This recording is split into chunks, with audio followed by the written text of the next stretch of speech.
en contratación pública. El día de hoy vamos a hacernos cargo de este curso taller referido a obras públicas, ¿no? Tengo experiencia ya hace más de 10 años en la contratación pública, dominio en la plataforma del SEACE, versión 2 y versión 3, y me he desempeñado pues en la difícil misión de ser presidente de comités de selección, ¿no? En donde tenemos que tomar decisiones para poder ver si es que las ofertas son subsanables o no son subsanables, si es que otorgamos o no otorgamos la buena pro. Desde el momento en que nosotros somos funcionarios de una entidad pública, sabemos que en el momento menos pensado nos pueden designar como miembros de un comité, ¿verdad? Y también sabemos, ya lo hemos conversado en alguna clase con ustedes, que esa designación como miembros de comité es irrenunciable, ¿verdad? O sea, nosotros no podemos renunciar y decirle a nuestro titular de la entidad, yo no quiero ser miembro del comité porque yo no sé contrataciones públicas, yo no tengo tiempo, yo tengo demasiada carga laboral, etc. ¿Verdad? No es posible renunciar al cargo que se nos asigne como miembros de un comité. Únicamente la norma señala que es posible una renuncia por algún conflicto de intereses, pero que se pueda evidenciar de una manera evidente, ¿ya? O de una manera manifiesta.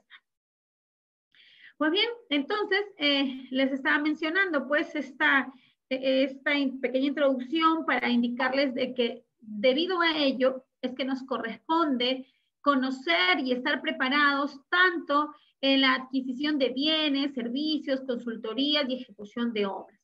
El día de hoy la clase va a estar dirigida específicamente a lo que se trata la ejecución de obras públicas. Voy a ir mirando algunos mensajes que ustedes estén escribiendo. Muy bien, me dice Moretti y Giovanni, ¿verdad? Que están presentes. Muy bien, Moretti, muy bien, Joana. Si quisieran ustedes participar en el chat o haciendo preguntas, no hay ningún problema. Podemos ir compartiendo esta clase para sacarle el mejor provecho. Bien, entonces, ¿por qué es que se hace un capítulo especial en lo que respecta a la ejecución de obra? ¿Por qué se hace un capítulo especial en la ejecución de obra? Porque sabemos que la entidad pública, para poder satisfacer sus necesidades, para cumplir la finalidad pública, para alcanzar los objetivos de su plan operativo institucional, debe convocar la contratación de bienes, servicios, consultorías y obras, ¿cierto? Para cada uno de estos procedimientos o de estos objetos contractuales existe todo un procedimiento que debemos conocer.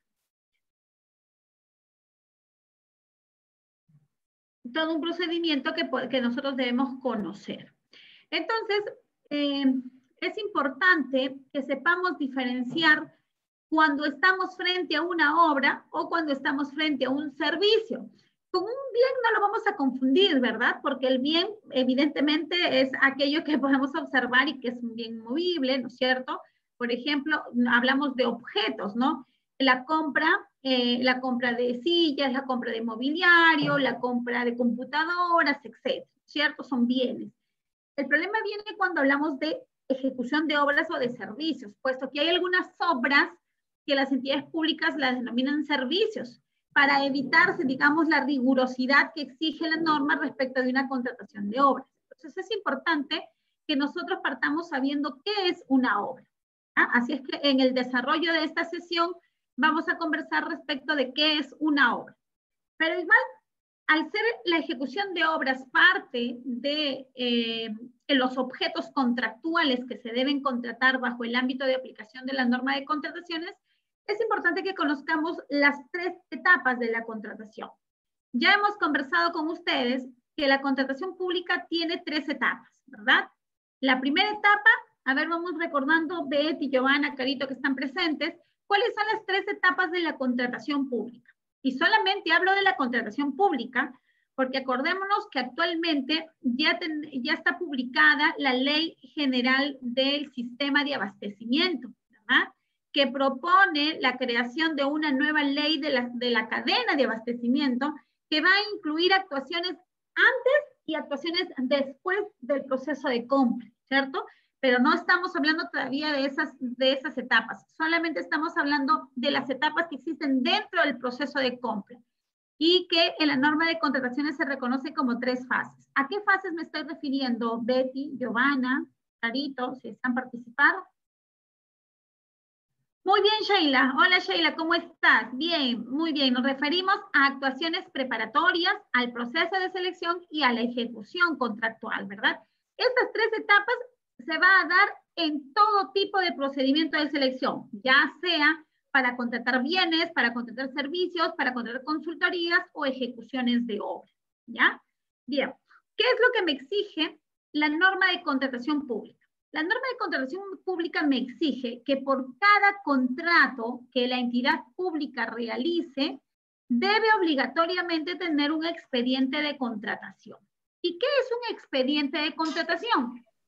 El expediente de contratación viene a ser aquella recolección de todos los documentos que dan respaldo a una contratación, que incluyen desde el requerimiento, que lo elabore el área usuaria, ¿verdad?, hasta, en este caso, a la culminación de la relación contractual. O sea, vamos a encontrar dentro de un expediente de contratación los requisitos, el estudio de mercado, la certificación presupuestal, la designación del comité, la elaboración de bases, el otorgamiento de la buena pro, el recurso de apelación si es que hubo, el consentimiento de la buena pro, la suscripción del contrato y todo lo que pase después de la suscripción del contrato hasta que se culmine la relación contractual. Eso es el expediente de contratación, es decir, el respaldo documental de todas las actuaciones que han sucedido en esa contratación que la entidad ha realizado. Entonces les mencionaba que cualquiera sea el objeto de contratación, es indispensable y obligatorio que la entidad tenga un expediente de contratación. Y aquí tenemos el resumen de lo que su compañera Sheila muy bien señala, las actuaciones preparatorias, el procedimiento de selección y la ejecución contractual. Fíjense ustedes qué actividades encontramos dentro de las actuaciones preparatorias, qué actividades encontramos dentro del procedimiento de selección y cuáles encontramos dentro de la ejecución contractual, ¿ya?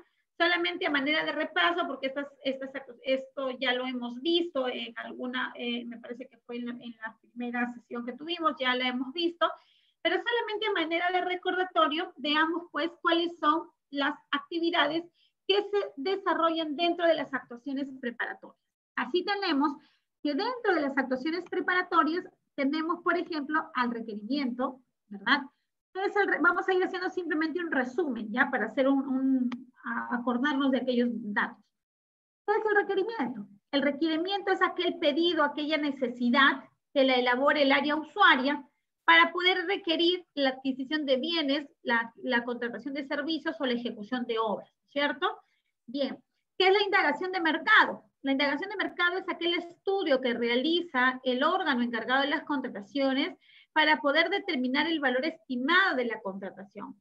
Vamos a ver que en el caso específico de la ejecución de obras, que es el tema que nos interesa el día de hoy, no se hace una indagación propiamente dicha. ¿Y por qué? Porque la indagación de mercado me sirve para determinar el valor estimado de la contratación.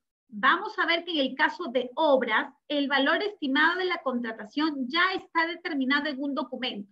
¿Y en qué documento o a qué documento me refiero? Me refiero al expediente técnico de obra. El expediente técnico de obra es el documento que contiene las partidas y que estas contienen el presupuesto de la obra. Ese presupuesto viene a ser mi valor estimado.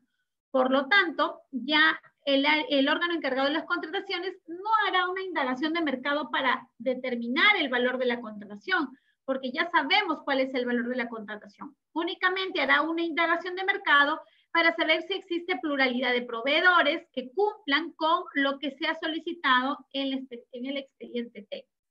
¿Bien? En el caso de obras tampoco se presenta el resumen ejecutivo. En el caso de las actuaciones preparatorias también tenemos entonces la certificación de crédito presupuestal, ¿cierto? Es necesario solicitarle a la Oficina de Tesorería o de Presupuesto que no se emitan la certificación presupuestal como requisito previo a la convocatoria de cualquier procedimiento, no solamente de los procedimientos de obra, sino de cualquier tipo de procedimiento. Finalmente, tenemos dentro de las actuaciones preparatorias la designación del comité, ¿cierto? Y la convocatoria, pues, del procedimiento de selección. Ya en la etapa de procedimiento, vamos a ver que tenemos otras etapas, como la convocatoria, el registro de participantes, las consultas y las observaciones, la presentación de ofertas, el otorgamiento de la buena pro, el consentimiento de la buena pro, que lo vamos a ir desarrollando a lo largo de este curso.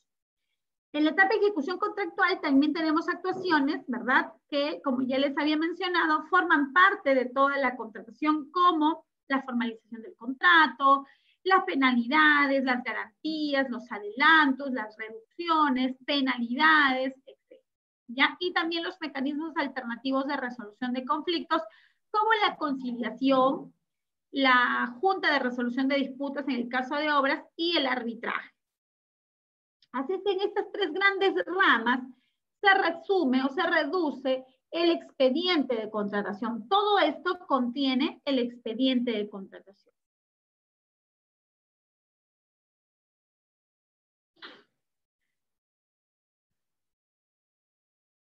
Aquí les menciono también en esta lámina lo que ya les estaba comentando, ¿verdad?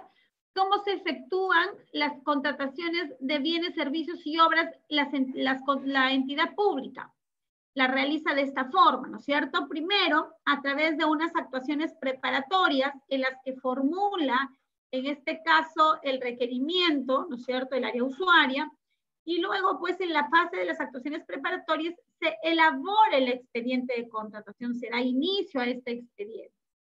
Ya en la etapa de selección, el comité asignado a este procedimiento o el órgano encargado de las contrataciones, porque vamos a ver que pueden conducir un procedimiento el comité, pero también lo puede conducir el órgano encargado de las contrataciones. En esta etapa de la selección ya se tiene por finalidad elegir, seleccionar al proveedor con el que la entidad pública va a suscribir un contrato, porque cumple con todos los requisitos que se le ha solicitado, ¿ya? Y en la tercera etapa, la tercera fase de ejecución contractual, como su nombre mismo lo señala, vamos a ejecutar el contrato. Vamos a operativizar ese contrato que hemos suscrito la entidad con el proveedor ganador de la buena pro. Bien. Es importante, entonces, les mencionaba para este curso que reconozcamos lo que la obra señala como el contenido o el concepto de una obra.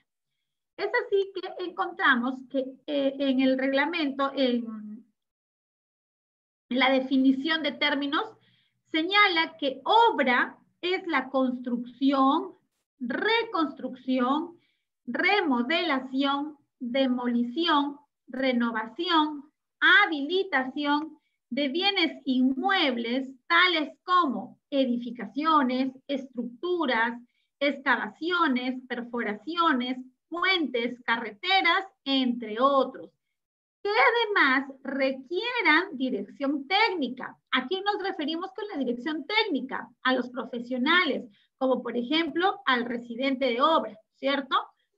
Que además también requieran expediente técnico, es decir, aquel documento donde se evalúen o donde se desagreguen las partidas presupuestales que se irán a ejecutar en esa obra, así como la mano de obra, materiales y o equipos.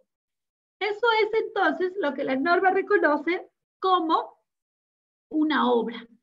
Así que cuando nos encontramos frente a uno de estos supuestos, estamos entonces hablando de una ejecución de obras públicas. Ahora, cuando el dinero para pagar estas obras públicas, ¿cierto?, sale del Estado, entonces las entidades deberán convocar el correspondiente procedimiento de selección. Recordemos, también es importante mencionarlo, que no solamente tenemos el régimen, o sea, el régimen de la contratación pública no es el único régimen, ¿no es cierto? Tenemos regímenes especiales y paralelos a la vez a la ley de contrataciones del Estado, como por ejemplo, a ver, ¿quién me dice un régimen paralelo para la convocatoria de obras? que no sea la ley de contrataciones, pero que también se pueda convocar obras. Para que estén atentos, a ver.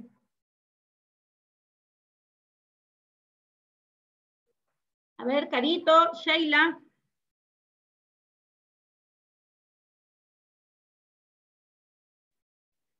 A ver, tenemos 14 participantes. Betty. Y ninguno quiere participar. Marilyn.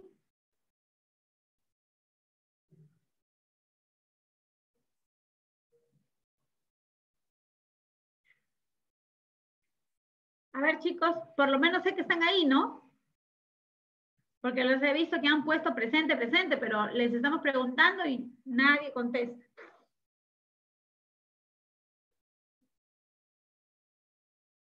Bien, bien, chicos.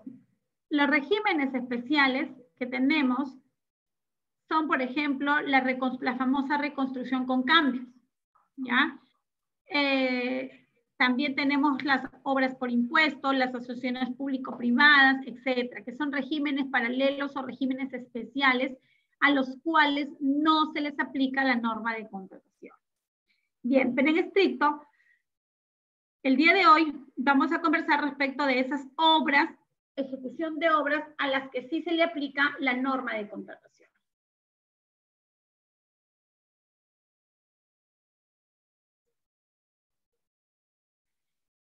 Es importante, miren, que les comento, hay algunas opiniones de la Dirección Técnico Normativo del OCE en la que señala, por ejemplo, en esta opinión, en la 113 del año 2016, la Dirección Técnico Normativa señala que el objeto de contratación correspondía a la ejecución de una obra cuando las actividades o trabajos requeridos, ya en el expediente se entiende, ¿no? Para la ejecución implicaban la construcción, reconstrucción, remodelación, mejoramiento, etcétera, tales como edificaciones, estructuras, perforaciones, puentes, los cuales requieran contar además con dirección técnica, expediente técnico, mano de obra y materiales y o equipo. ¿A qué se refieren esas opiniones? A lo que les estaba comentando al inicio de la clase.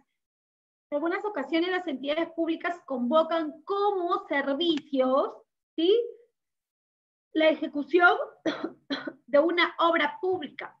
¿Y por qué lo hacen? Porque evidentemente la convocatoria de un servicio es menos riguroso a la convocatoria de un expediente o de una obra. Tenemos otra opinión, por ejemplo, la 056,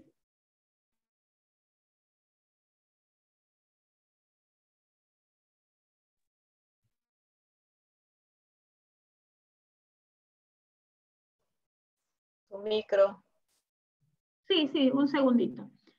Teníamos otra opinión, la 056 del año 2017, también, por ejemplo, que señala, ¿no? Este está aplicado a lo que les estoy mencionando, que independientemente de la denominación que la entidad le pueda poner, ¿sí?, si es que hay reconstrucción, si es que hay remodelación, si es que hay mejoramiento y además requiere, hay un expediente técnico, requiere mano de obra, materiales, hay dirección técnica, es una obra, ¿no? Es lo que ha señalado esta opinión 056 del año 2017. Así es que es muy importante que las entidades sepan definir, ¿verdad?, si es que lo que van a contratar corresponde a una ejecución de obra, para que no generemos responsabilidades futuras. Así, comentándoles un poquito la casuística y la práctica, tuvimos nosotros un contrato en el que la entidad pública en efecto le había considerado como servicios. Y luego cuando se solicitó un reconocimiento de gastos generales por una ampliación de plazo, no nos querían otorgar ese reconocimiento porque nos indicaban que la contratación se trataba de servicios y no de ejecución de obras. Entonces justamente se recurrió a esta opinión en la que señala que independientemente del nombre o la denominación que se le haya consignado a la entidad pública, el contrato sería lo que es decir, es una ejecución de obra, ¿no? Y por eso es que sí, en efecto, la entidad aceptó porque incluso había supervisión de obra, etcétera, ¿no? Evidentemente esto se solucionó mediante un mecanismo alternativo de resolución de conflictos, ¿no? Pero tenemos, felizmente tenemos opiniones que respaldan esa posición, ¿no? Lo que quiere decir es que cuando nosotros tengamos algún problema, busquemos siempre estas opiniones de la Dirección Técnico Normativo que nos van a ayudar a encontrar un sustento legal a la posición que nosotros estemos, en este caso, defendiendo. Bien, ahora, ¿qué es un expediente técnico de obra? Y no lo confundamos con el expediente de contratación, ¿eh? Son cosas distintas. Ya dijimos, ¿verdad? El expediente de contratación es el respaldo documentario de todas las actuaciones dentro de una contratación. Que van desde las actuaciones preparatorias, desde el procedimiento de selección y la ejecución contractual. Todo eso es el expediente de contratación. Pero este expediente de contratación, a su vez, contiene un expediente técnico de obra en el caso de la ejecución de obras. ¿Y qué es el expediente técnico de obras? Es el conjunto de documentos, pero ya de carácter técnico y económico, que van a permitir la adecuada ejecución de una obra, ¿ya? ¿Qué contiene este expediente técnico? Pues este expediente técnico contiene una memoria descriptiva, las especificaciones técnicas de los trabajos que se van a realizar, los planos de ejecución, esos son importantes, ¿no? De ejecución de la obra, los metrados, el presupuesto de obra, que contiene justamente el valor referencial y la fecha del presupuesto, así como el análisis o los análisis de todos los costos que se realicen en la contratación de la ejecución de obras. Eso es un expediente técnico de obra, ¿ya? Entonces, ¿dónde vamos a encontrar el presupuesto de las obras? En ese expediente técnico que justamente tiene el presupuesto de la obra, ¿ya? Tenemos aquí, ¿quién elabora el expediente técnico de obra? Normalmente, este expediente técnico está aprobado o elaborado por varios profesionales, ¿no? Por ejemplo, puede ser elaborado por un ingeniero civil, también por un ingeniero sanitario, un arquitecto, un ingeniero mecánico eléctrico, etc. Sin embargo, el consultor de obra contratado o el proyectista que haya sido contratado para la elaboración de este expediente es el único responsable ante la entidad por la calidad del expediente técnico, ¿ya?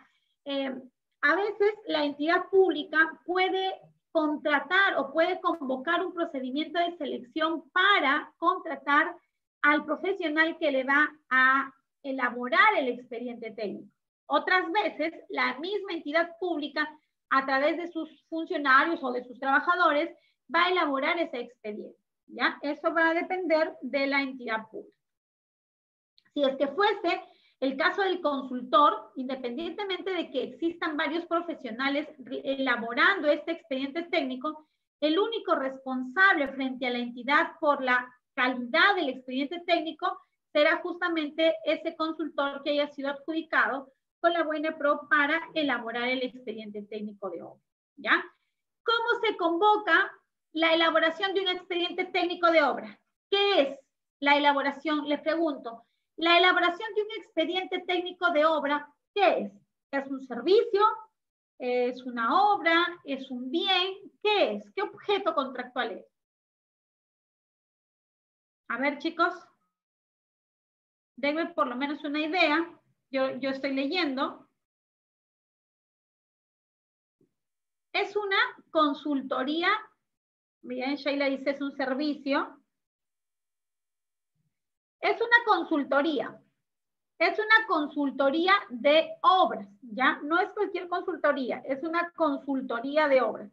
¿Y por qué es importante hacer la distinción de que no es cualquier consultoría o que no es un servicio? Porque recuerden que el Registro Nacional de Proveedores enfila en sus registros 4 registros. Correcto. Tenemos el registro de proveedor de bienes, proveedor de servicios, de consultorías y de ejecución de obras. Cuando hablamos de consultorías, solamente están dentro de estas consultorías la elaboración del expediente técnico de obra, de lo que estamos hablando, o la supervisión de la obra. Solamente esas dos actividades son consultorías de obra. ¿Y por qué es importante saberlo? Porque para este tipo de procedimiento de selección, el registro que se le va a solicitar al proveedor es el registro en el capítulo de consultor de obra, con la especialidad y la categoría que la entidad requiera, ¿ya? En el caso de consultoría tenemos distintas especialidades y distintas categorías, a diferencia del Registro Nacional de Proveedores de Bienes y Servicios que te escribes en un catálogo único, ¿ah? Bien, entonces mencionábamos que el reglamento de la Ley de Contrataciones del Estado dispone que para la ejecución de una obra siempre será necesario contar con un expediente técnico, el cual debe adjuntarse al expediente de contratación, ¿ya?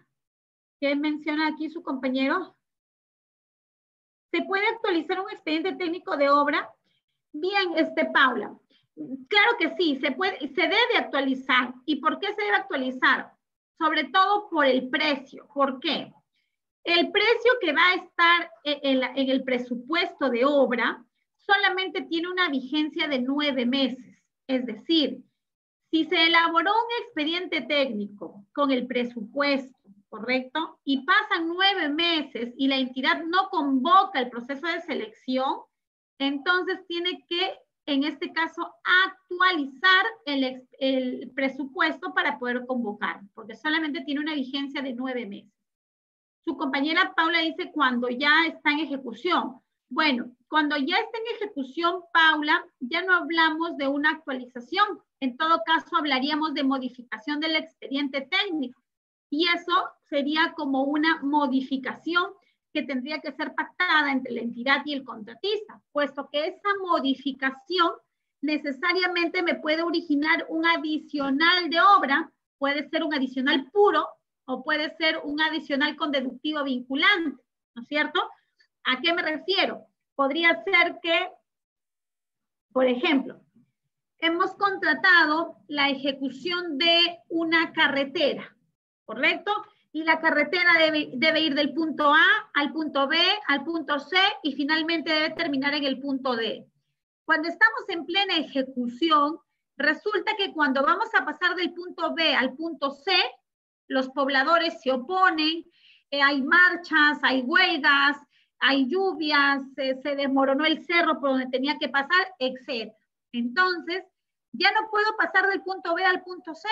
Tengo que pasarme de frente al punto D y voy a tener que hacer otro punto B.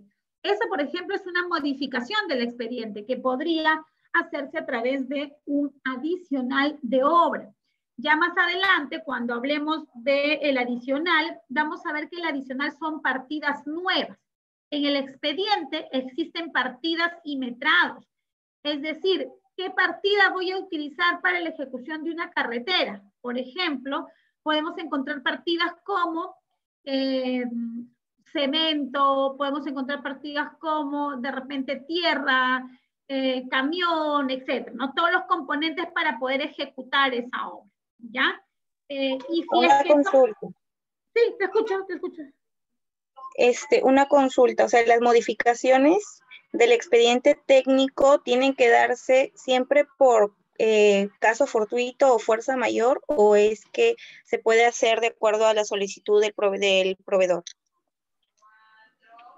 Claro, en realidad, Paula, se deberían dar solamente por casos específicamente para alcanzar la finalidad del contrato. Ese es el motivo por el cual se puede hacer una modificación.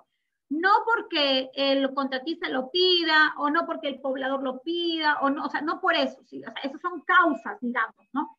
Pero la finalidad exclusiva de un adicional que va justamente de una modificación es que sea para alcanzar la finalidad del contrato. Eso debe pasar.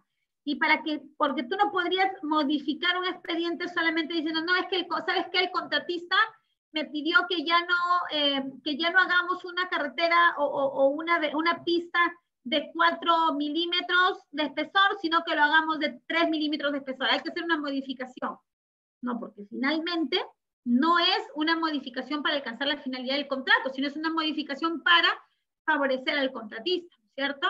Entonces, los adicionales o la modificación del expediente se tiene que dar solamente para alcanzar la finalidad del contrato. Eso es, digamos, el permiso para poder actualizar o modificar un expediente técnico. ¿Ya?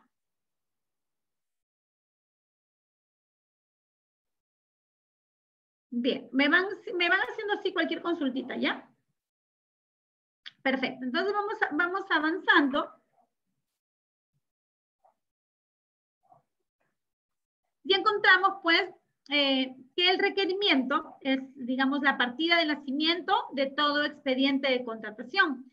¿Quién determina el requerimiento? Las áreas usuarias, ¿no es cierto? En este caso, en el caso de obras, el expediente técnico, el requerimiento, en todo caso, nace del área usuaria y quien elabora el expediente técnico ya es el consultor o el proyectista, ¿no es cierto? Este consultor o este proyectista tiene que elaborar el expediente técnico de obra y este expediente debe contener aspectos generales, ¿ya? Por ejemplo, como la denominación de la contratación, la finalidad, los antecedentes, la declaratoria de viabilidad, si esto fuese un proyecto de inversión pública, etc. ¿Ya? Y aspectos referidos al objeto, como las características o requisitos, en este caso funcionales, y las condiciones contractuales. ¿A qué me refiero cuando digo condiciones contractuales? ¿Cuál sería una condición contractual? Por ejemplo, una condición contractual es el plazo de entrega. Otra condición contractual es, por ejemplo, la forma de pago. Otra condición contractual son las penalidades que se le pueden aplicar, ¿ya? Toda esa información debe ir dentro del expediente técnico de obra, ¿ya? Adicionalmente, en el caso de obras, vamos a ver bueno, no solamente en el caso de obras, también en el caso de bienes, servicios y consultorías, ¿no? Los requisitos o el requerimiento debe contener, además de la especificación técnica o el expediente técnico de obra, deben contener los famosos requisitos de calificación. ¿Y qué son los requisitos de calificación? Los requisitos de calificación son aquellos calificaciones que te permiten acreditar de que el postor va a poder cumplir con el objeto de la contratación, ¿ya? Son aspectos íntimamente referidos a el postor, ¿ya? ¿Cuáles son esos requisitos de calificación? Los requisitos de calificación son, por ejemplo, la capacidad legal, que está orientada a, en este caso, a la habilitación del objeto de la contratación, la capacidad técnica y profesional, la experiencia del postor y la solvencia económica, ¿ya? Cuando hablamos de capacidad técnica y profesional, nos referimos no necesariamente al mismo proveedor, sino nos referimos a aquel profesional o plantel técnico que esta empresa o que esta persona natural pueda ofertarnos para el desarrollo de, en este caso, de la ejecución de la obra, ¿ya? Entonces es importante, a ver, su compañera Sheila pregunta, ¿cuál es la habilitación en el caso de obras? Sí, exacto, Pilma, en el caso de obras no hay habilitación, ¿verdad? Así es, en el caso de obras, ¿cuál sería en el caso de obras? No hay una habilitación. La única, entre comillas, habilitación sería mi certificado mi RNP en el caso de obras, ¿no es cierto? Es lo que me permite o me habilita en este caso a ejecutar las prestaciones de obras, ¿ya? Pero en estricto un requisito de habilitación como tal, en este caso, finalmente no cabría, ¿no? Bien, la capacidad técnica y profesional, les decía entonces, hay ocasiones en las que el proveedor es una persona natural, ¿ya? O también pueden ser personas jurídicas, ¿cierto? Entonces, ¿puede ser yo ejecutor de obra persona natural? Sí, puedo ser ejecutor de obra persona natural. Y puede ser que yo mismo me proponga como residente o puede ser que proponga a otra persona como un residente de obra. Por ejemplo, que pueda ser mi personal clave, ¿ya? Estas capacidades técnicas y profesionales se acreditan de ese profesional clave que se está solicitando. La experiencia del postor sí es la experiencia del mismo proveedor que está participando en el procedimiento de selección y que se quiere acreditar esta experiencia en la participación de obras iguales o similares. En el caso de obras también se solicita la famosa solvencia económica, ¿ya? Bien. Conversemos ahora ya cuando normalmente en el procedimiento de contratación, cuando el área usuaria ha enviado el requerimiento al órgano encargado de las contrataciones, El órgano encargado de las contrataciones, les comenté, inicia un estudio, una indagación de mercado con la finalidad de poder determinar el valor estimado de la contratación. Pero en el caso específico de las obras, tenemos un procedimiento distinto, porque ya les mencioné de que el valor referencial en el caso de las obras está constituido por el monto del presupuesto establecido en el expediente técnico de obra. Es decir, el proyectista ya determinó cuál es el costo de esa ejecución de obra. ¿Y cómo lo hizo? A través del análisis de costo, de los precios unitarios, que en este caso ha evidenciado de cada una de las partidas que se tienen que ejecutar. Este presupuesto de obra, que forma parte del expediente técnico de obra, debe estar suscrito por el consultor, ¿ya? Y además por los servidores de la entidad que participaron en la elaboración y o aprobación de este presupuesto. ¿Ya? Bien. En el caso de las consultorías, tenemos que aquí sí el área usuaria debe proporcionar al órgano encargado de las contrataciones los componentes o rubros necesarios para el servicio a través de una estructura. Es decir, deberá ofrecer al OEC una estructura para que el OEC pueda salir al mercado con esa información y pueda determinar el presupuesto de la consultoría. ¿Ya? Finalmente, esto es la forma en cómo se determina el valor referencial. Una diferencia, cuando hablamos, ustedes habrán escuchado, ¿no? ¿Por qué la doctora nos está hablando de valor referencial si el valor referencial ya no existe? Mentira. El valor referencial ya no existe para el caso de bienes y servicios, porque en el caso de bienes y servicios, el valor de la contratación se denomina valor estimado, mientras que en el caso de la ejecución de obras, el valor de la contratación se denomina valor referencial, ¿ya? Entonces tenemos dos términos, valor estimado para el caso de bienes y servicios, el cual no va a ser público, y el valor referencial en el caso de las consultorías de obra y la ejecución de obra. ¿Sí? ¿Hay alguien que quiere participar? ¿Hola? Bien.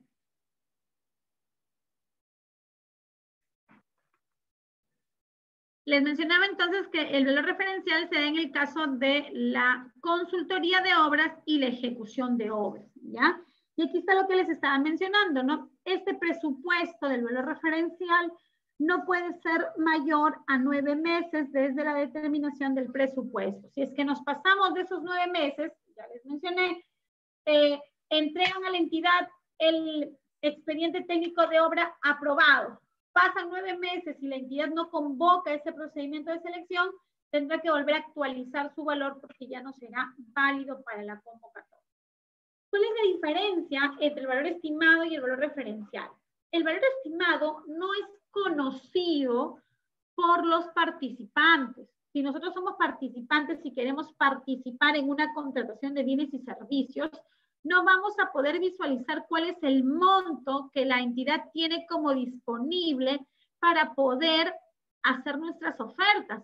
En tal sentido, las ofertas ganadoras de la Buena Pro podrían estar muy por encima de ese valor que no conocemos o muy por debajo de ese valor que no conocemos. En tal sentido, en el caso de bienes y servicios no hay restricción alguna en cuanto a la presentación de las ofertas, ¿ya?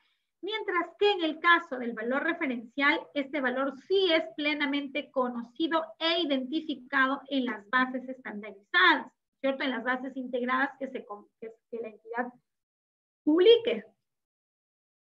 Bien, y al ser conocido, la norma sí les habilita a los proveedores únicamente a hacer ofertas que se encuentren dentro del 110 y el 90% de, en este caso, el valor estimado. ¿A qué me refiero con esto?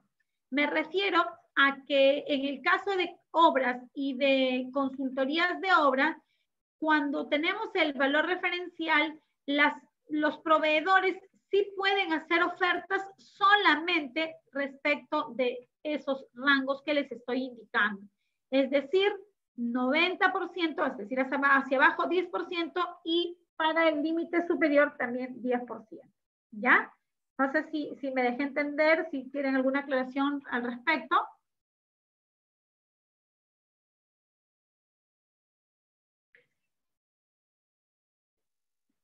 Bien, si se entendió, entonces, por favor, quisiera que me hayan entendido las diferencias entre el valor estimado y el valor referencial. Sí, ¿verdad?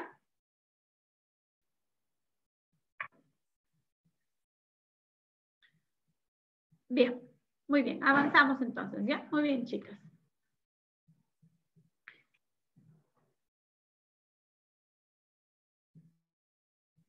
Creo que esa es la clase femenina, puras chicas estamos.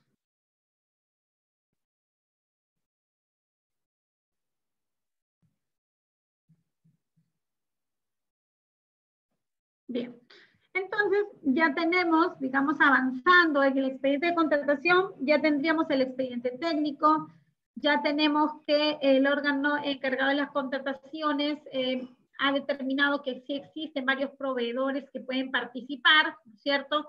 Ya hay el presupuesto de obras, se solicita la certificación presupuestal y ahora es importante conocer quiénes son los funcionarios o dependencias y órganos, en este caso, encargados de la contratación. Y vamos a ver a quiénes encontramos. En cuanto a los funcionarios responsables de la contratación, encontramos definitivamente al titular de la entidad. El titular de la entidad tiene el deber y la obligación de procurar y de velar que las contrataciones públicas alcancen la finalidad justamente por la que se han convocado, ¿no es cierto? Y él es el responsable de velar en el estricto cumplimiento de, por ejemplo, la planificación y la programación, ¿cierto? Tenemos también a otro actor importante en la contratación pública, que es el área usuario. Ya hemos mencionado, el área usuario es quien elabora los requerimientos, quien elabora los requisitos técnicos mínimos de aquellos bienes, servicios, consultorías que en este caso se requiera, ¿ya? Otro órgano u otro actor importante en la contratación pública es el famoso OEC, órgano encargado de las contrataciones, OEC. ¿Ya? Este órgano encargado de las contrataciones, en algunas entidades públicas se va a llamar logística, en otras entidades públicas puede llamarse abastecimiento. ¿Cómo se llama el órgano encargado de las contrataciones en la entidad en la que ustedes trabajan?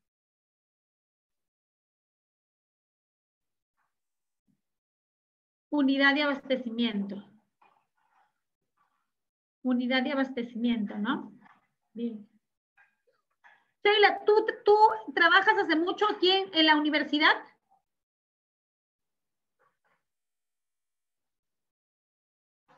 ¿Y dónde trabajabas antes?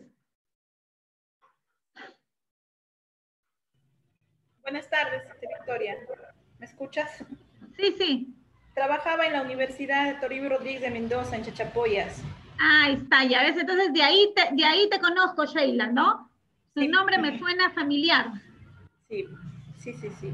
Ya, muy bien. Recuerdo haber ido en alguna ocasión también por allí, por Chachapoyas, y haber hecho varios talleres prácticos por allí con ustedes. Ah, qué bueno que ahora estés por aquí, por esta universidad. Sí. Bien, Sheila, entonces, en este caso, en la universidad en la que ustedes, la frontera, tenemos que el órgano encargado de las contrataciones es se llama unidad de abastecimiento, ¿cierto? Eso es muy importante, que podamos definir quién es el OEC para poder definir las responsabilidades también, ¿no? Porque a veces decimos, no, yo no soy el OEC y nos peleamos por ser el OEC. ¿Eso de qué depende? De la estructura orgánica, de lo que diga en nuestro ROF, ¿no es cierto? Allí podremos identificar quién es este órgano encargado de las contrataciones. Y también tenemos otro órgano, en este caso autónomo, que viene a ser el comité de selección, ¿no? Vamos a ver más adelante cuál es la conformación. Este comité de selección, para ir adelantando, son funcionarios de la entidad trabajadores de la entidad que se van, en este caso, a hacer cargo de la selección del proveedor con el que la entidad va a suscribir un contrato, ¿no? Sabemos que el comité tiene que estar integrado por 3 profesionales y 3 suplentes. En el caso de la ejecución de obras, la norma establece que 2 de los 3 integrantes del comité, por lo menos, son los que deben tener conocimiento del objeto de contratación. Y el tercero, ¿sí? Y el tercero sí puede ser cualquier otro funcionario, ¿ya? Un segundito, por favor. Señora.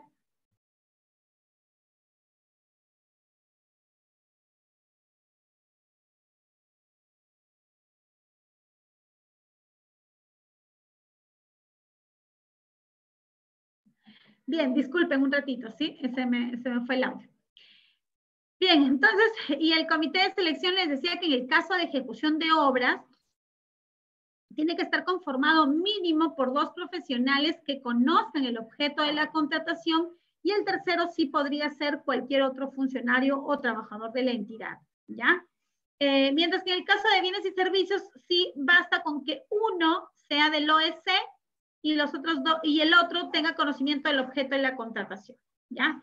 En el caso de obras es uno del OEC y los otros 2 que tengan conocimiento del objeto de contratación. Así es, ¿ya? Bien. Esos son entonces los órganos o dependencias responsables de la entidad, de la contratación. Y finalmente, recordemos que todos los funcionarios, todos los partícipes de que de alguna forma intervienen en la contratación pública son responsables de que la contratación pública se realice de manera eficiente, oportuna, ¿no es cierto?, bajo los mejores alcances de calidad y de precio, ¿ya? Eso es muy importante, eso es muy importante, que todos reconozcamos la responsabilidad que nos corresponde como funcionarios. ¿Bien? En cuanto a la organización de la entidad para las contrataciones, tenemos que, ya sabemos que la norma actualmente señala que para trabajar en el órgano encargado de las contrataciones, debemos en este caso estar certificados, ¿no es cierto?, certificados para poder laborar justamente en un OEC, ¿cierto? Bien. Actualmente ha habido prórrogas de estas certificaciones por toda la crisis que estamos pasando, ¿no? Certificados se han prorrogado en su vigencia, pero finalmente sigue la exigencia de que debemos estar certificados para poder justamente trabajar en un órgano encargado de las contrataciones, ¿ya?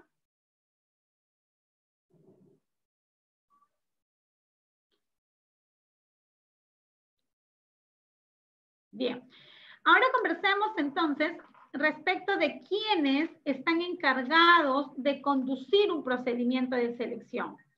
Vamos a ver que la norma establece que un procedimiento de selección puede ser conducido por un comité de selección o también por el órgano encargado de las contrataciones. Y vamos a ver cuál es esta clasificación.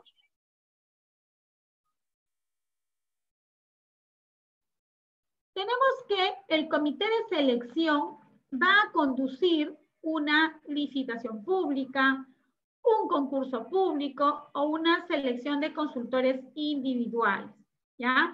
Mientras que el órgano encargado de las contrataciones conducirá una contratación directa, la comparación de precios, la subasta inversa electrónica y las adjudicaciones simplificadas. Adicionalmente, la norma señala que para el caso de las subastas inversas electrónicas y para las adjudicaciones simplificadas, se podrá designar un comité de selección o un comité de selección permanente, ¿correcto? Si es que la entidad así lo desea. Esto ha sido parte de una modificación legislativa, una de estas últimas, que me parece que fue el decreto 168, que salió este año, más o menos en el mes de julio, agosto, que modifica en el sentido de que la norma anteriormente señalaba que cuando se tratara de adjudicaciones simplificadas de obras, necesariamente y obligatoriamente siempre debía haber un comité de selección.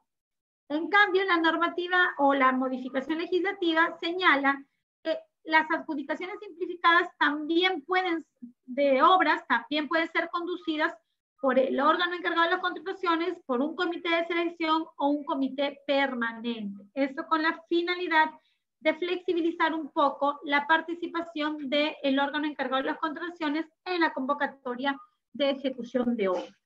¿Ya?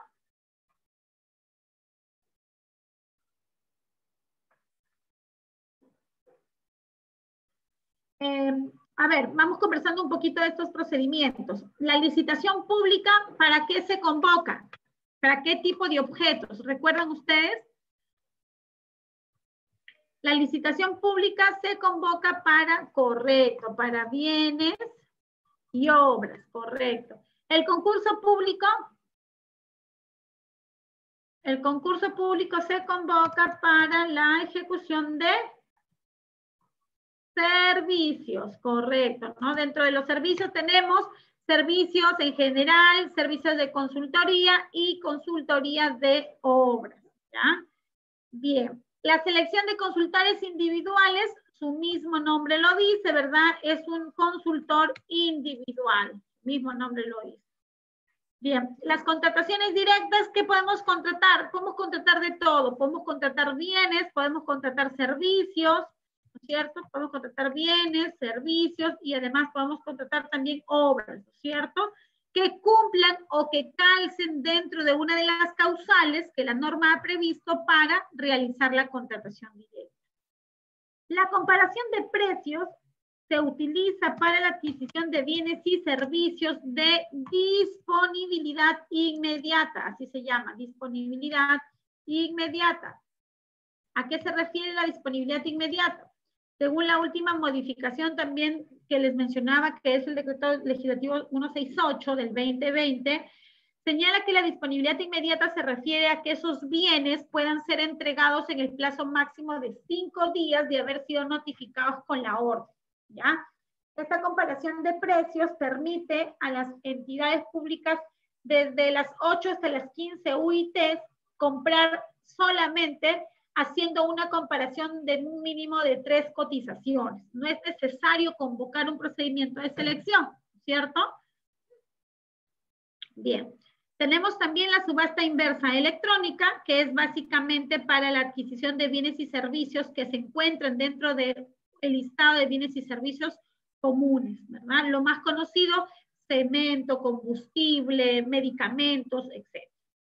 Y la adjudicación simplificada es como una licitación chiquita, porque a través de la adjudicación simplificada tenemos que se puede convocar bienes, servicios y también obras.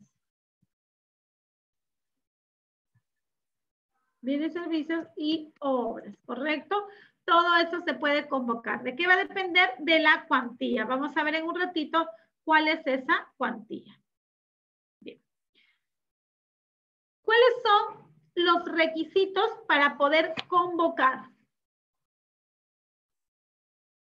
La norma señala como requisito para poder convocar un procedimiento de selección que el procedimiento esté incluido en el plan anual de contrataciones. Ese es un requisito indispensable para poder convocar. Adicionalmente, en el caso de obras, que es el caso que justamente estamos viendo, ¿cierto? Adicionalmente, se tiene que, en este caso, haber designado a un comité de selección cuando corresponda, porque ya les mencioné que a veces no convoca el procedimiento de selección el comité, sino también convoca el órgano encargado de las contrataciones, ¿cierto? Adicionalmente, como requisito para convocar, también debemos tener que las bases deben estar debidamente aprobadas, ¿ya? Esos son los requisitos, digamos, generales para convocar, ¿no? ¿Cuáles serían los requisitos para poder resumir? Que esté incluido en el plan anual de contrataciones, que cuente con expediente de contratación aprobado, que se haya designado al comité de selección y que se cuente con las bases también aprobadas, ¿ya? Y tratándose del procedimiento de selección de ejecución de obras, se requiere contar adicionalmente con el famoso expediente técnico de obra, que ya vimos que es, ¿verdad? Que son los documentos técnicos y económicos de la ejecución de la obra. Y también es muy importante, como requisito previo a convocar, que la entidad tenga la disponibilidad física del terreno, ¿ya? Salvo que en el expediente técnico se haya señalado la posibilidad de que se permitan entregas parciales del terreno. ¿A qué me refiero?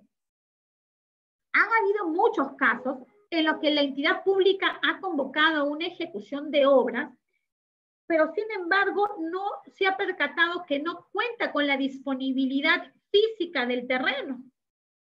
Y eso ha implicado que posteriormente el contratista no pueda ejecutar. Recuerdo mucho de una entidad pública que había contratado la ejecución de obras de la remodelación de sus oficinas administrativas. Y resulta que era la oficina más o menos era como de 3 pisos, ¿ya? Entonces cuando contrató esta ejecución de la obra, en ningún momento consignó la posibilidad de hacer entregas parciales, dijo que se iba a entregar. Vamos a ver cuáles son los requisitos para el inicio de obra. Por ejemplo, uno de los requisitos es que te entreguen el espacio físico donde vas a hacer los trabajos, ¿cierto? Pero en este caso que les comento, la entidad no había previsto algo muy importante. ¿Y qué fue? ¿Dónde iban a estar sus trabajadores mientras se realizaba el trabajo del expediente técnico? Buena pregunta, ¿no? Hicieron su proceso de selección, convocaron, ganó el postor, el mejor postor, suscribió contrato y en 15 días después de suscrito el contrato les dijo, bueno, nos toca iniciar. Necesito que me entreguen la oficina para poder hacer los trabajos. Evidentemente, cuando ya suscribieron el contrato, la entidad ya se había dado cuenta de su falencia y empezó a convocar procesos de selección para alquilar un local donde pudiera momentáneamente trasladar a sus trabajadores en tanto se terminaba la obra. Evidentemente, con tan poco tiempo no pudieron contratar otro local, así es que los trabajadores no podían salir de la institución para que el contratista empiece los trabajos. El contratista finalmente decidió aceptar una suscripción de una adenda al contrato diciendo que se iba a recepcionar de manera parcial el terreno. Entonces, les entregaron el primer piso, los trabajadores del primer piso subieron al segundo piso y el contratista iba trabajando de a poco. Más o menos a la mitad de la ejecución contractual, el contratista dijo, oye, un ratito, pero yo me estoy atrasando en la ejecución de mi calendario, de mi cronograma, porque no es lo mismo que yo haga trabajos de piqueo en el primer, el segundo y el tercero a la par a que esté trabajando piso por piso. Y ese es un problema que lo estás originando tú como entidad al no haberme dado la disponibilidad física del terreno. Lo cierto es que este contrato terminó mal por todos lados, porque evidentemente terminaron en procesos arbitrales que hasta el día de hoy siguen, después de 3 años siguen en procesos arbitrales, justamente porque la entidad no preveyó, justamente no había previsto justamente este problema que se podía dar con la disponibilidad física del terreno. Entonces, la recomendación es que la entidad, cuando va a convocar una ejecución de obras, se cerciore de que ese terreno, de que ese local donde van a realizar los trabajos tenga que estar disponible físicamente. ¿Ya? Hay un sinnúmero de casos en los que la ejecución de la obra no se puede dar porque existe la ausencia de esta disponibilidad física del terreno.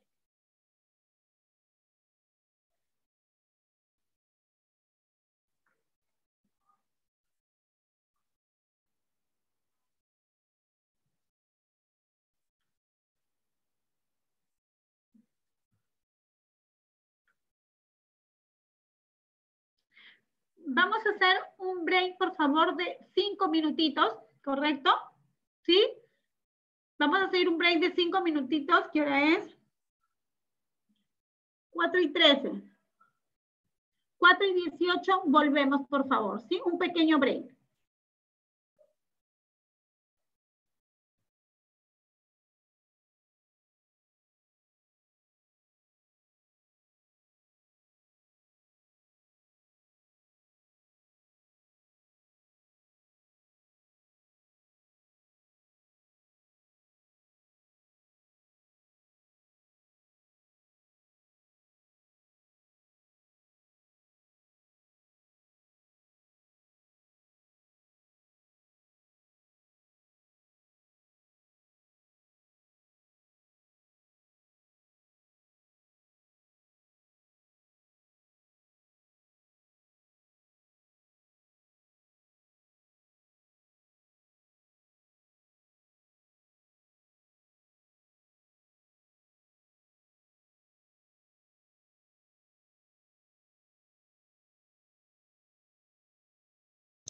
Hola, Victoria. Hola, Joana. Sí, les he pedido un descansito de 5 minutitos. Ah, ya, ok, no había escuchado. Ok.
¿Listo, chicas? ¿Están allí? Sí. Vuelvan a decirme presente. Sí, ¿verdad? Ok. Ya, muy bien, chicas. Qué bueno. Me alegra saber entonces que están ahí al pendiente para poder continuar. Cualquier cosita, interrumpen nada más, me escriben en el chat o habilitan su micrófono para poder hablar. Bien. Entonces ya hemos visto los requisitos para convocar. Lo importante que es tener el caso de obras específicamente, que es lo que estamos hablando, física del terreno. En cuanto a los métodos de contratación, ya lo hemos mencionado hace un momentito cuando hemos estado conversando respecto del comité de selección. De acuerdo a la norma de contrataciones, estos son los métodos de contratación que podemos utilizar. La licitación pública, el concurso público, la adjudicación simplificada, la selección de consultores individuales, comparación de precio, subasta inversa electrónica y las contrataciones directas, ¿no es cierto? Lo que nos interesa básicamente en el capítulo de ejecución de obras son las licitaciones públicas para obra y las adjudicaciones simplificadas para el caso de obra. Vamos a ver aquí también los montos, respecto de los procedimientos de selección para este año, ¿no? Vigente al año 2020. Son modificados anualmente de acuerdo al valor de la UIT vigente, ¿no es cierto? Bien, en este caso tenemos que las licitaciones públicas se convocan a través, para el caso de la ejecución de obras, en este caso se convocan para montos a partir de 1.800.000 soles, ¿ya? Desde los 34.400 hasta el 1.800.000 se convoca una adjudicación simplificada. Y en el caso de la contratación directa, también es desde los 34.400 hacia arriba, sin ningún tope, ¿ya? Esos son entonces lo que está en este lado de aquí, es lo que nos interesa a nosotros en el caso de la ejecución específicamente de obras, ¿ya? Aquí, ¿verdad?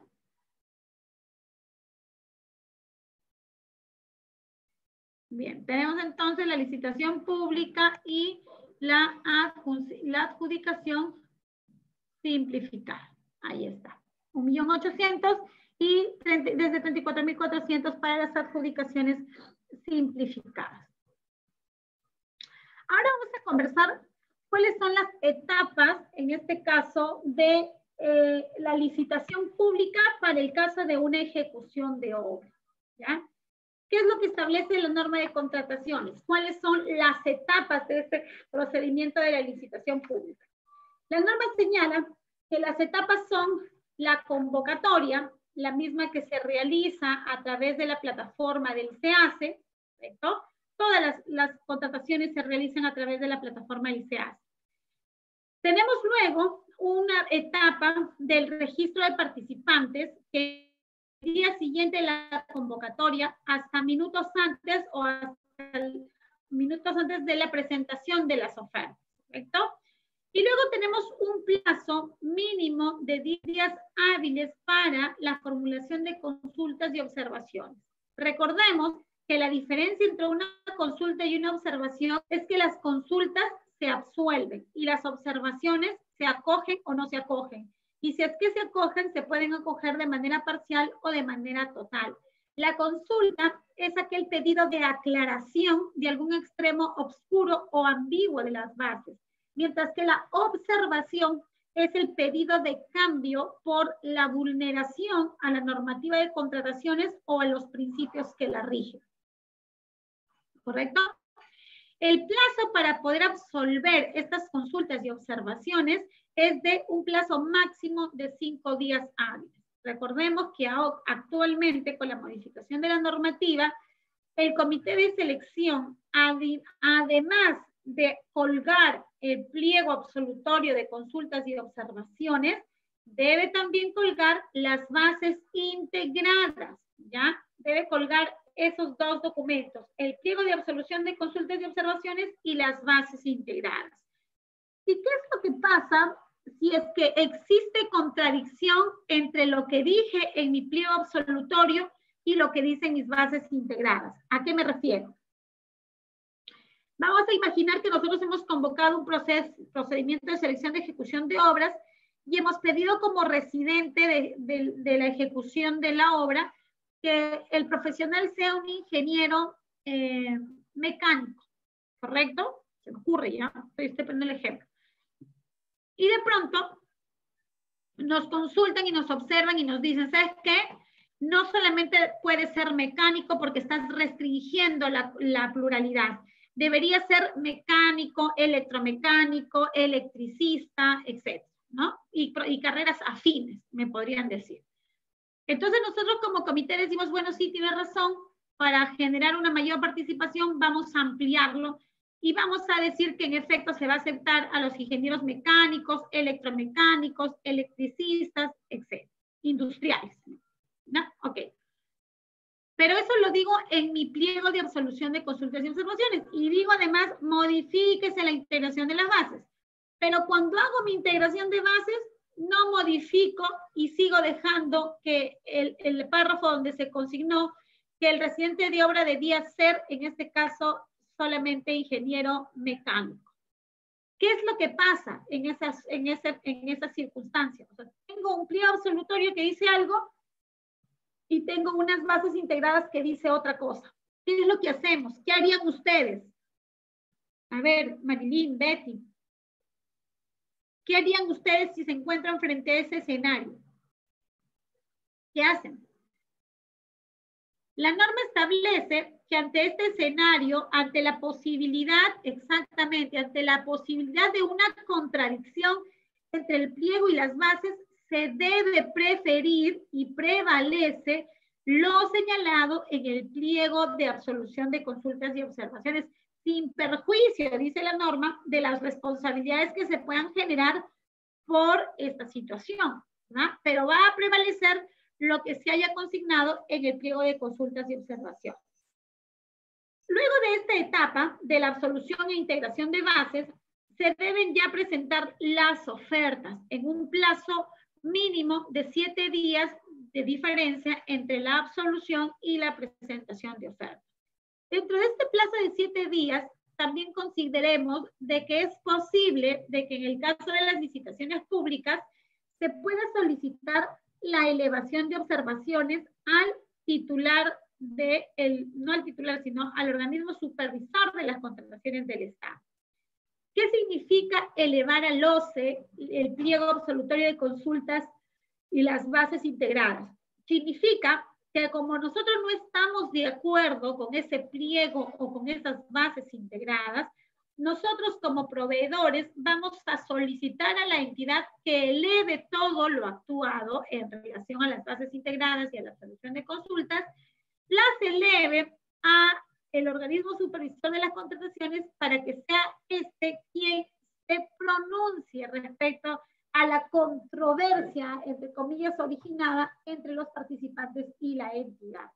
El OCE tendrá un plazo de 12 días para poder pronunciarse. Luego de ello, el OCE emitirá su pronunciamiento y adicionalmente también las bases integradas, digámoslo así, ya definitivas. Después de ello, tendrá que haber un plazo mínimo de 7 días para la presentación de las ofertas. Es importante también que recordemos que actualmente la presentación de las ofertas se hace de manera virtual a través del SEACE.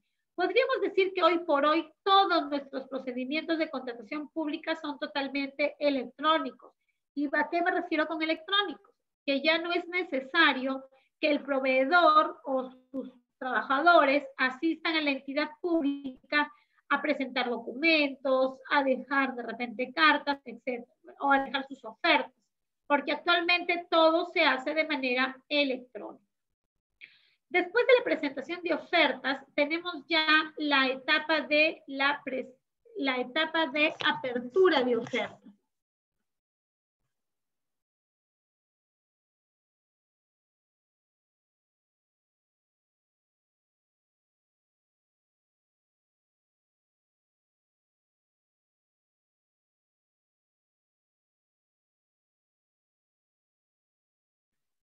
La apertura, perdón, se me fue un ratito el audio. La apertura de ofertas, ¿no?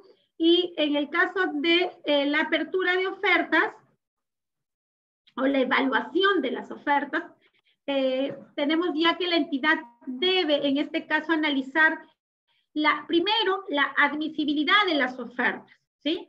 Luego de la admisibilidad, para determinar cuál de las ofertas está admitida o no admitida, es decir, si es que presentó los documentos de presentación obligatoria o no, procederá a la etapa de evaluación y luego a la etapa de calificación solamente del primer y segundo lugar, ¿ya? Y finalmente, en este caso, el otorgamiento de la Buena Pro, que también se hará a través de la plataforma del SEAS. Vamos a ver más adelante, les voy a explicar con más detenimiento cómo hacemos estas etapas de la admisión y de la evaluación.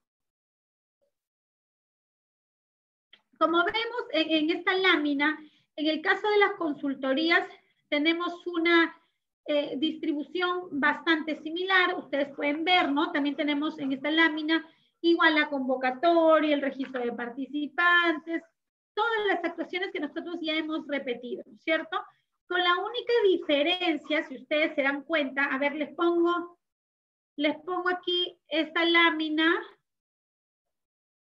y la lámina anterior para que ustedes me digan cuál es la diferencia que pueden ver. ¿Sí? A ver, les dejo esta, mírenla y luego les pongo la otra. Me gustaría que me digan si ustedes ven una diferencia. A ver.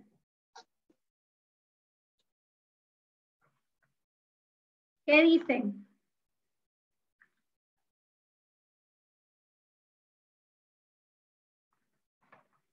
¿Cuál sería la diferencia? Me avisan para pasarla a la otra. ¿Eh? Ya les puse esta y les pongo la anterior. ¿Saben cuál es la diferencia? En que en la licitación pública, fíjense ustedes aquí, primero se hace la evaluación, ¿ya? Y después califico. ¿A quién califico? Únicamente calificamos, en este caso, al primer y segundo lugar, ¿ya? Entonces, fíjense allí ustedes que primero hacemos la evaluación de las ofertas. ¿Y qué se hace en la evaluación? Cuando yo digo evaluación, ¿a qué me refiero? Cuando hablo de evaluación, me refiero a la asignación de puntaje de todos aquellos factores de evaluación. Le voy a poner un puntaje para determinar un orden de prelación entre los participantes. Eso es lo que se va a hacer en el caso de la evaluación de las ofertas, ¿ya? Se hace la evaluación entonces con la finalidad de determinar la oferta que tiene el mayor puntaje, ¿ya? Y a esa oferta se le va a ordenar en su orden de prelación, ¿ya? Eso es lo que se hace entonces en el caso de obras, ¿ya?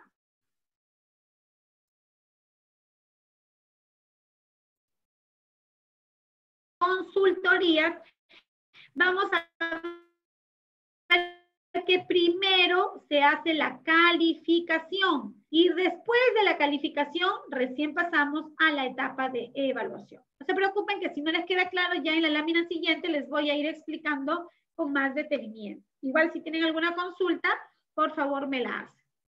En el caso de la adjudicación simplificada, hemos mencionado que en realidad es una licitación pequeña, ¿verdad? Sobre todo respecto de los plazos que en ella se encuentran. Nos vamos a percatar de que tenemos los mismos, las mismas etapas, por llamarla así, ¿no? Convocatoria, registro, formulación de consultas, etc. Lo que vemos que diferencia son los plazos, mientras que en el anterior decía aquí, ¿se acuerdan ustedes en la lámina anterior? 10 días para la licitación pública. En el caso de la adjudicación simplificada son solamente 2 días, ¿cierto? Aquí teníamos 5 días, en el caso aquí, correcto, son 2 días. Acá teníamos, entre la integración y la presentación de ofertas, teníamos que es un plazo de 7 días. Aquí nos vamos a dar cuenta que son solamente 3 días, ¿ya? Bien. Igual acá, ¿no? Entre la convocatoria y la presentación de ofertas en una licitación pública, debe existir por lo menos 22 días hábiles. mientras que en la adjudicación simplificada únicamente debe existir un mínimo de 10 días hábiles, ¿ya? Esa es entonces la diferencia que podemos advertir entre una licitación y una adjudicación simplificada. Otra diferencia marcada entre una adjudicación simplificada para obras o una licitación pública para obras es que en las adjudicaciones simplificadas no se permite la elevación del pliego de absolución de consultas y observaciones ni las bases integradas. Es decir, no podemos recurrir al OCE para pedirle que sean ellos los que revisen las bases integradas de la entidad, ¿ya? Este procedimiento solamente está reservado para las licitaciones públicas, ¿ya?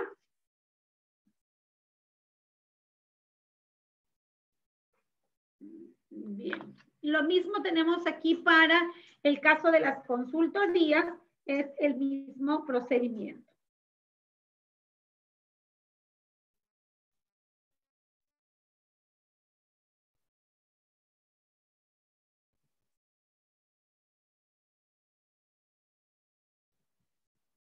Bien, en esta lámina entonces les voy a explicar con más detenimiento el procedimiento de la evaluación y de la calificación de obras. ¿Ya? Les explico y ustedes, miren, doctora, no le entendí, por favor, quiero que nos explique mejor. Una vez que ya el postor ha presentado sus ofertas, en el caso de la ejecución de obras, ¿no es cierto?, para una licitación pública, ¿correcto? ¿Hola? Ya. Primero, entonces, se presentan los documentos. El primer trabajo que hace el comité, en este caso, es la admisión de las ofertas.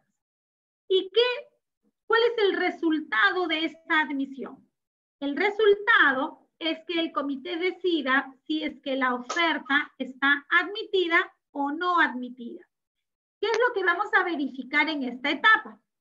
En esta etapa vamos a revisar la oferta del postor o de los postores que estén participando y vamos a verificar si es que cumple con los documentos de presentación obligatoria que establecen las mismas bases. En las mismas bases se especifican, ¿no?, documentos de presentación obligatoria, declaración jurada de cumplimiento de los requerimientos técnicos mínimos, declaración jurada de plazo de ejecución, declaración jurada de la veracidad de la información, etc. ¿Ya? Por ejemplo, también las vigencias de poder, también, por ejemplo, la promesa formal de consorcio, etc. Todos estos documentos son documentos de presentación obligatoria. Si es que los presentan, la oferta quedará como admitida. Y si es que no lo presentan, la oferta quedará como no admitida. En esta etapa, el comité todavía no puede ver ningún documento, o no puede evaluar ningún documento de la evaluación, ni calificar ningún documento de la calificación, puesto que solamente nos vamos a dedicar a admitir todas las ofertas. Vamos a imaginar que hay 3 ofertas, postor A, postor B y postor C. Primero tengo que pasar con la etapa de admisión de los 3 postores. O sea, no es posible que yo inicie mi calificación del postor A y primero le vea su admisión, después la evaluación y después su calificación. Eso no funciona así. Tengo que hacer la etapa simultánea para todos. Para los postores A, B y C, primero reviso la admisibilidad y digo, vamos a imaginar lo siguiente: postor A, admitido porque presenta todo. Postor B, admitido porque presenta todos los documentos obligatorios. Postor C, no admitido porque no ha presentado los documentos de presentación obligatoria. ¿Ya? Ese es el resultado. Luego de ello, pasamos a la etapa de evaluación.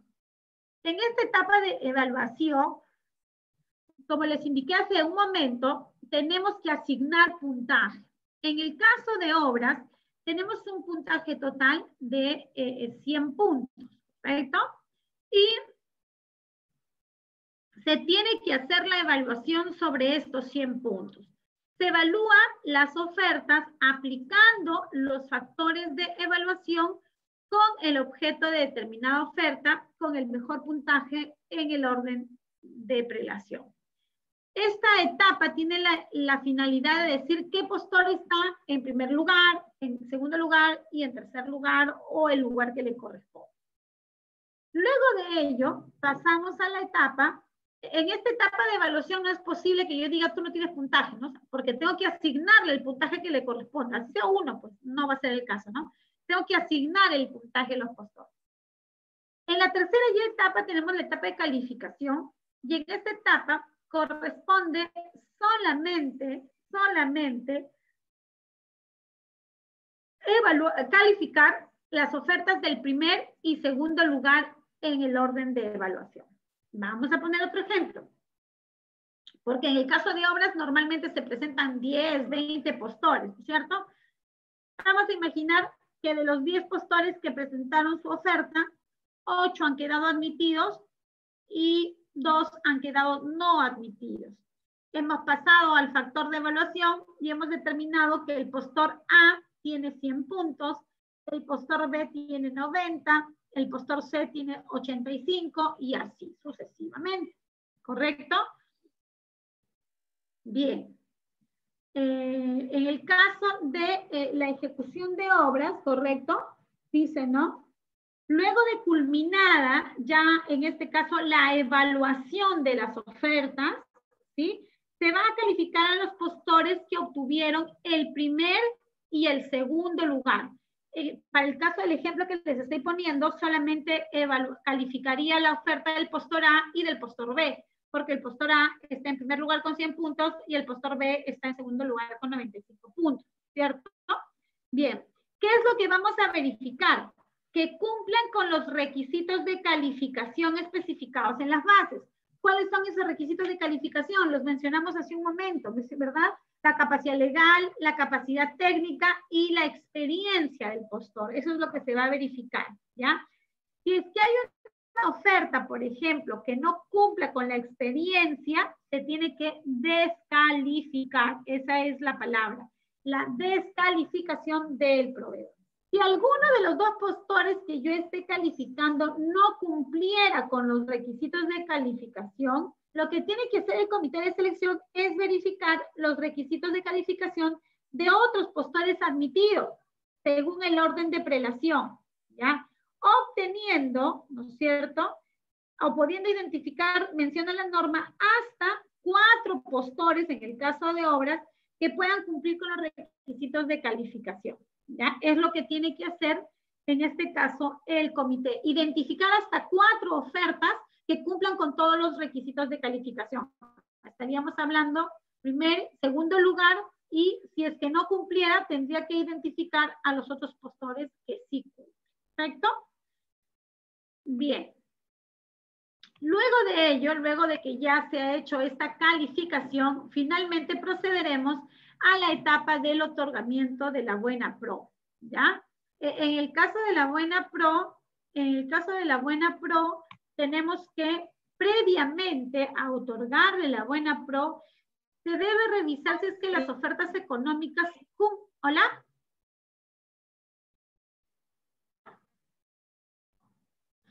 Perdón. ¿Me están haciendo alguna pregunta? No, ¿verdad? Bien, entonces la buena pro les decía que previamente a otorgar la buena pro debemos verificar si es que las ofertas económicas cumplen con el requisito de calificación de conformidad con lo establecido en el artículo 68, el reglamento. ¿Y qué es lo que nos dice este artículo 68? Primero, que si las ofertas, en este caso, vamos a imaginar, superasen entre el 100% hasta el 110%, se necesita la certificación presupuestal que acredite que la entidad cuenta con ese monto. De no ser así, la oferta tendrá que, en este caso, rechazarse, ¿ya? Bien. Esa es entonces la forma en cómo se realiza todo el proceso de la evaluación en el caso de una ejecución de obras. Bien. Aquí tenemos en esta lámina, ¿no? Más o menos cuáles son los requisitos de calificación de los documentos. Tenemos aquí, por ejemplo, lo que yo les estaba mencionando, la declaración jurada, que acredite el cumplimiento de las especificaciones técnicas, la promesa del consorcio, el monto de la oferta, etcétera, ¿ya? Y en el caso de la ejecución de obras, el comité de selección devuelve las ofertas que no se encuentren dentro de los límites del valor referencial teniéndolas como no admitidas. ¿Cuáles son los límites del valor referencial para el caso de obras? A ver. ¿Cuáles son los límites para el caso de obras? En cuanto a las ofertas. A ver, chicas, participen. 90 y 110, ¿verdad? Por ciento, correcto. 90 hacia abajo y 110 hacia arriba, ¿verdad? Eso es, si encontramos una oferta que está por encima del 110%, ¿cuál sería el título que le damos a esta oferta? No admitida o descalificada. ¿Qué dicen ustedes? ¿Cuál sería el título que le damos a una oferta? No admitida, ¿no es cierto? Porque está superando los límites del valor referencial. Lo mismo pasaría si es que estuviese por debajo del 90%. ¿Ya? No admitida. Bien, ahí tenemos entonces la evaluación de las ofertas, ¿no? Que tiene por finalidad, la evaluación de ofertas, tiene por finalidad determinar la oferta con mejor puntaje y el orden de prelación, ¿no? Quién está en el primero, quién está en el segundo y quién está en el tercer puesto de prelación de las ofertas. Aquí tenemos la calificación de las ofertas, que es lo que les estaba mencionando. Ya pasamos la etapa de evaluación y luego pasamos a la etapa de calificación. Aquí, ¿qué tenemos? En el caso de obras, la capacidad técnica y profesional, la experiencia del postor en la especialidad y la solvencia económica, ¿no es cierto? En obras, esta capacidad técnica y profesional, actualmente la norma señala que no se acredita en la presentación de la oferta, sino que se va a acreditar al momento de suscribir el contrato. Antes se presentaban declaraciones juradas de compromiso y todo el expediente del profesional que era ofrecido como residente de obra, etc. Actualmente, la norma indica que solamente se presente una declaración jurada diciendo que el plantel técnico que proponer como contratista cumple con todo lo requerido por la entidad. Y al momento de la suscripción del contrato, el cumplimiento de las calificaciones y de la experiencia de su plantel técnico.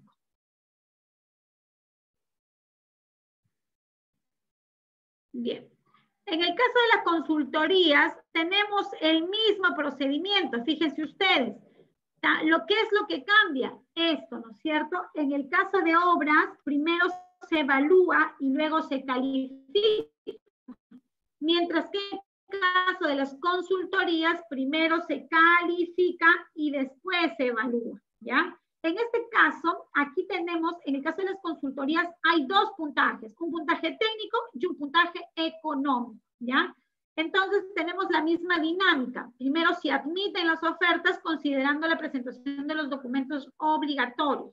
Luego pasamos a la etapa de calificación y la respuesta solamente es calificada o descalificada, ¿ya? Es decir, se verifica el cumplimiento de los requisitos de calificación requeridos por la entidad. Luego tenemos la etapa de evaluación, y en esta etapa de evaluación, al tener los 100 puntos de la evaluación técnica y la evaluación económica, debemos determinar cuáles son esos factores y cuál es ese puntaje que le corresponde al contratista, ¿ya? Ya sabemos que en el caso también de la consultoría de obras, que esté por exceso o por debajo de los límites, se tendrá que rechazar la oferta económica. ¿Ya? Bien, y luego de ello ya procederemos a otorgar la buena pro a aquel proveedor que haya obtenido el mejor puntaje. ¿Ya? Se sumarán y se aplicarán las fórmulas. Bien, en cuanto al otorgamiento de la buena pro, debemos mencionar que una vez ya definida la oferta ganadora, el comité de selección debe otorgar la buena pro y también lo va a realizar a través de la plataforma del SEACE. ¿Ya? ¿Qué es lo que debe publicar en esta plataforma del SEACE? Debe publicar la oferta ganadora, además debe incluir un cuadro comparativo de las calificaciones que ha realizado, así como el acta debidamente motivada que incluyan los resultados, ya sea de la admisión, de la no admisión, de la evaluación, de la calificación o descalificación, y además del otorgamiento de la buena pro. Esto es muy importante que se consigne porque es lo que va a permitir al postor que se sienta afectado con esta decisión poder recurrir a través de un recurso impugnatorio para poder justamente, valga la redundancia, impugnar la decisión de la entidad. Por eso es muy importante que cuelguen también las actas. En cuanto al consentimiento, tenemos lo siguiente. Cuando hay una sola oferta válida, el consentimiento se realiza al día siguiente de publicados los resultados. Pero cuando existen más de 2 ofertas, ¿correcto? Cuando existen más de 2 ofertas, la buena pro se consiente a los 5 o a los 8 días. ¿De qué depende? Del tipo de procedimiento de selección. Si hablamos de una adjudicación simplificada, el plazo del consentimiento son 5 días. Y en caso hablemos de una licitación pública, el plazo será de 8 días hábiles siguientes a la notificación.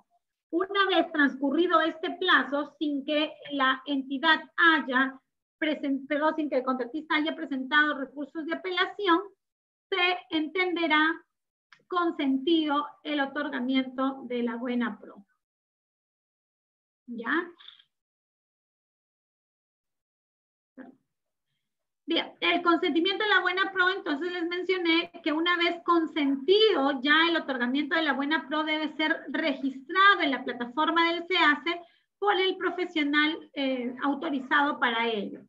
Es importante también señalar en cuanto al consentimiento de la buena pro que este genera que una vez que en este caso se otorgue la buena pro, la norma señala que se debe iniciar la fiscalización posterior de todos los documentos que formen parte de la oferta ganadora, de todos, absolutamente de todos, ¿ya? Por eso es importante que en este caso los proveedores sean responsables con la presentación de la oferta porque podrían en esta oportunidad determinarse la responsabilidad por la presentación de alguna información inexacta. Bien. Finalmente, para ya ir terminando, en esta evaluación también de las ofertas, en un caso de obras, también podemos recurrir a figuras conocidas en la norma de contrataciones como el rechazo de ofertas, ¿no? Ya hemos mencionado que en el caso de obras, ¿verdad? Se va a verificar que se cumplen los documentos y en el caso, pues, en el caso no se cumpla o que estén fuera de los límites establecidos, las ofertas deberán quedar como no admitido, ¿ya? Porque se va a rechazar las ofertas, ¿ya? Bien. También es posible la subsanación de las ofertas de conformidad a lo que establece la norma de contrataciones. Ya sabemos que son subsanables todos aquellos documentos que no alteren el alcance de la oferta. Todo eso es subsanable. ¿Cómo se subsana? A través de la plataforma del SEACE, ¿no? Igualito, el comité identifica cuál sería el acto subsanable, notifica a través de la plataforma misma del SEACE y los postores deben subsanar dentro del plazo que se le haya señalado, ¿ya? Como máximo, en este caso, pues la subsanación se deberá realizar en el plazo de 3 días hábiles, ¿ya? Bien, eso sería entonces lo que podemos hablar de manera general en el caso de la ejecución de obras en el marco de las actuaciones preparatorias y el procedimiento de selección.